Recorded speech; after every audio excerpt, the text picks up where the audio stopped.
夜は東京国際フォーラムから。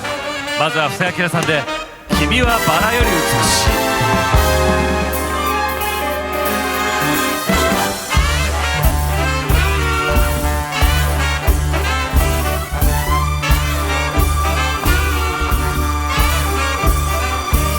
息を切らし胸を押さえて久しぶりねと君が笑う。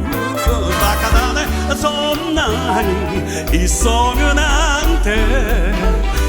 うっすら汗までかいてなぜか今日は君が欲しいよ。違う女と会ったみたいだ。体にまとった陰りを脱ぎ捨てかすかに色づく唇。目に見えない翼広げて確かに君は変わった。歩くほどに踊るほどにふざけながら散らしながらバラより美しい。ああ君は変わった。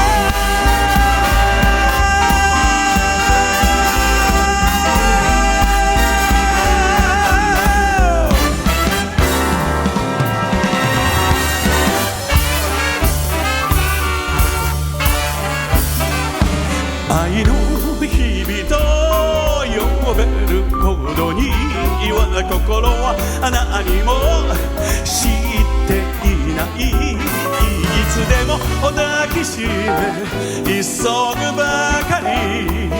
見つめることさえ忘れ笑いながら風を追いかけ君に誘われ行ってみよう。騙した男が騙される時初めて女を知るのか。目に見えない翼広げて静かに君は変わった。走るほどに笑うほどに夢見ながら愛しながらバラより美しい。ああ君は変わった。